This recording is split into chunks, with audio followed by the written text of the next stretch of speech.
my ego is really aggressive.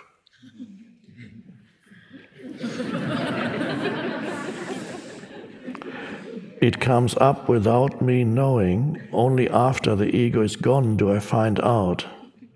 How can I manage my ego sooner?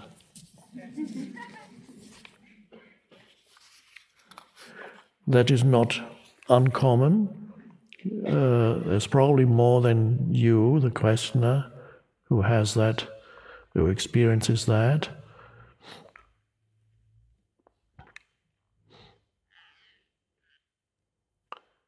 As more presence arises, so first of all, it's important to invite presence into your life in ordinary situations when you're not being challenged by another person. The anger mostly is probably with people or situations, but most situations involve people.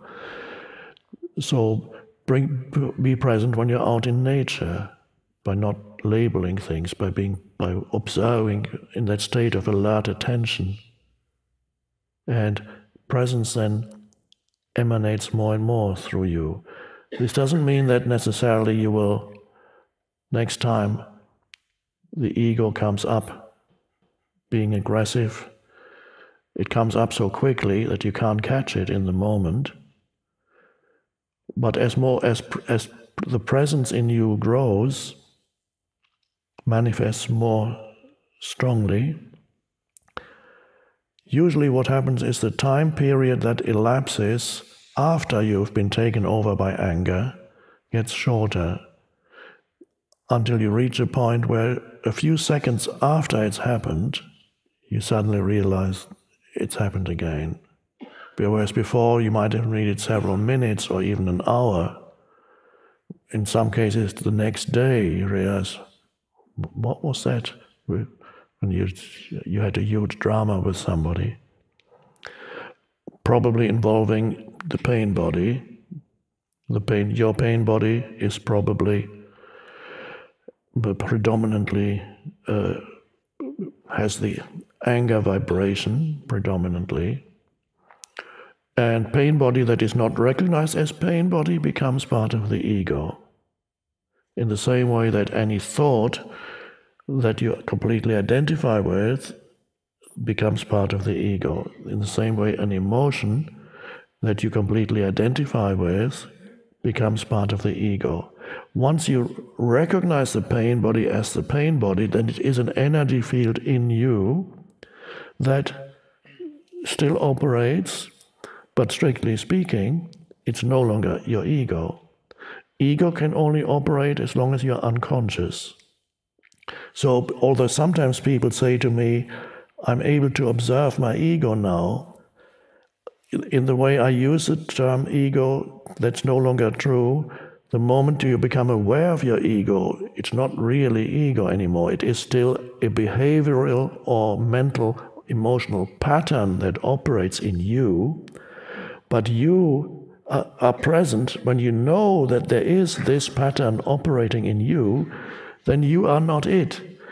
It operates in you and you are the space around it, which is the consciousness. You know it's there. Then before it was ego, yes. But when you recognize it for what it is, it's no longer ego. Ego means unconsciousness. Ego means complete identification. So whatever you recognize in yourself isn't really ego anymore. And so then, as presence grows in you, you reach a point when immediately after this episode, pain body episode, anger episode has just happened, you suddenly realize, oh, it happened again. And then I predict, if it hasn't happened to you yet, it will. A time comes, perhaps very soon, when in the middle of it, it already has taken you over, and you're shouting at someone, and in the middle of it, you realize what's going on, that you've been taken over by that. You still may not be able to stop it, don't have to, but the awareness is there in the middle of it. And that may happen many times. And then you may find the awareness is there just the moment it begins to arise. The moment the anger pattern wants to come in, the awareness is also already there. Now, whether or not at this moment you can stop it, we don't know, and never stop it by suppressing it. You stop it simply by shining the light of awareness on it. That eventually stops it.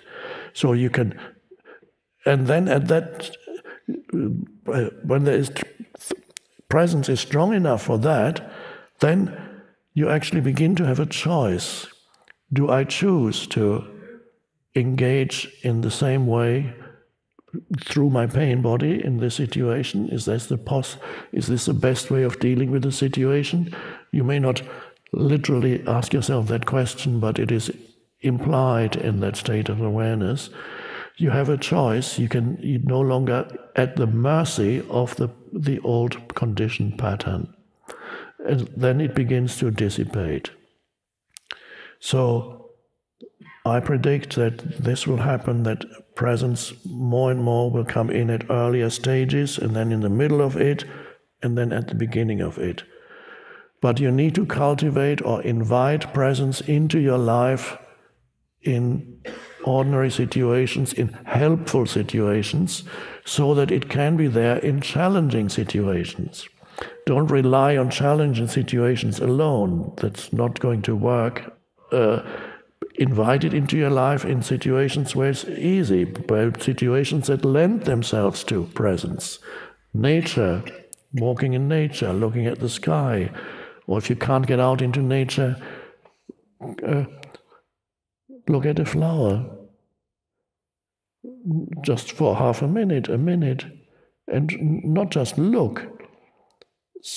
While you look at a flower, and this is just one example, could be anything natural.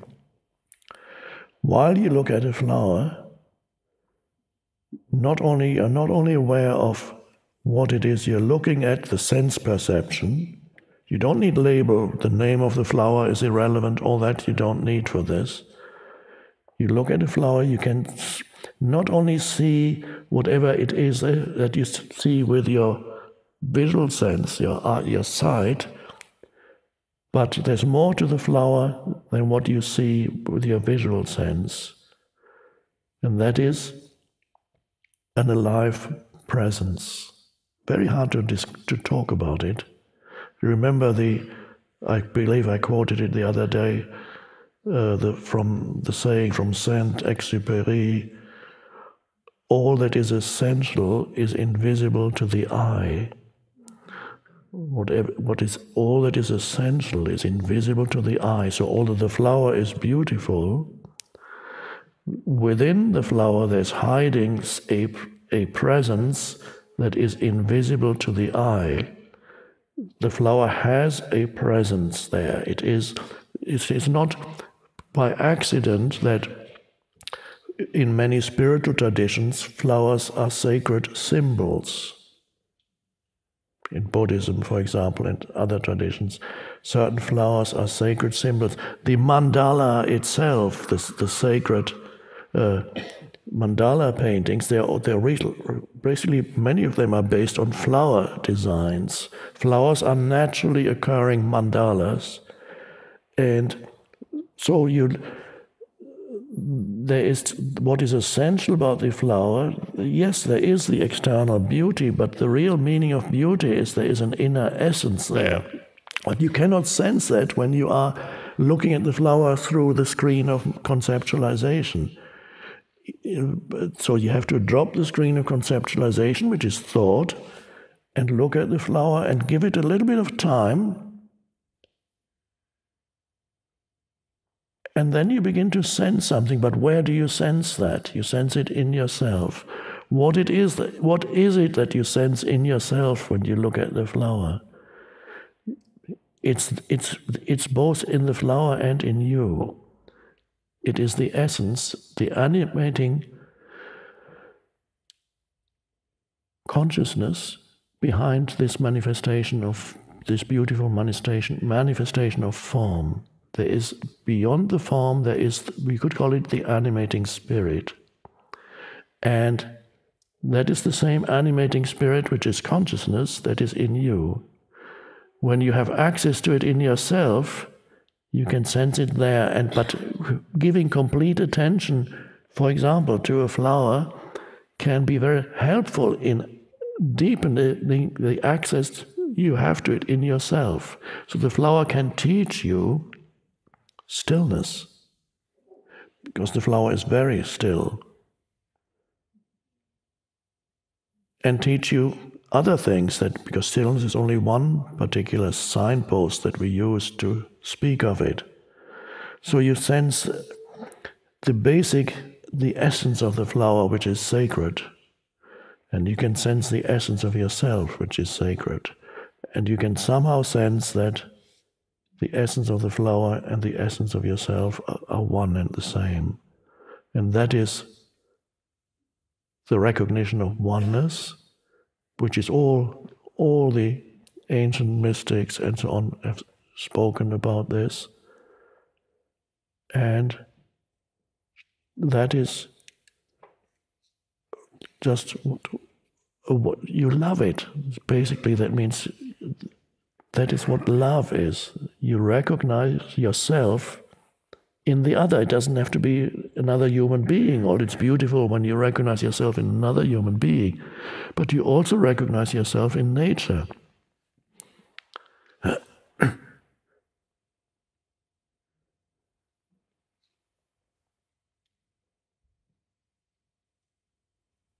So this is important, because that brings, so allow nature to teach you stillness. Now nature, of course, embodies a completely different degree of consciousness from yours. I will now make a mystical statement. You don't have to believe it. The flower loves it when you give it attention, because you add something enormous to the flower by giving it attention. The flower is not aware of its own beauty, it just is. And when you unite your consciousness with the flower, through you, because there's ultimately, you're not, the separateness that we see in the physical is not really there. Through you, the flower gets a glimpse of self-recognition. The flower recognizes itself. So when nature is waiting for you to recognize it, and what nature alone is also involved in, it is part of the evolving universe that is becoming more conscious. And humans are an essential part of that on this planet. So when a human becomes conscious of nature, the nature through the human becomes conscious of itself, and it's an amazing process. Whether or not this is true, you have to kind of find out for yourself by being more attentive in nature and honoring what's there, and as much as possible relate to nature without the screen of knowledge. When you need it, it's fine. If a child asks you, what's the name of this flower? You tell the child what the name is, but hopefully you don't say, this is a rose. Hopefully you say to the child, it's called a rose. There's a very big difference between saying, this is a rose, because that would be saying to the child that this concept is what it is, that the sound rose is that. No, it's only a name. The name of it is rose. And so to prevent the child from getting lost in concepts at an early age, always, once you've taught a word, always bring the child back to the actual experience of it, so that the child does not come to the misperception that the name of the flower is the flower. There's a depth to the flower that gets totally covered up when you mistake the name for the flower. So that's why when you truly want to see it, you have to remove the mental label, and you can only do that by being present. The alertness rises, and then you communicate, you relate to the flower without the screen of concepts.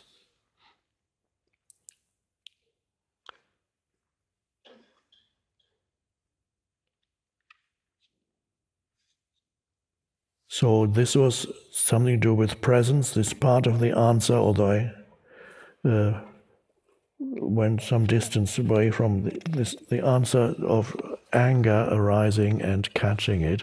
So it's vital to generate presence in normal life, in nature, and so on, so that it's there when the pain body arises.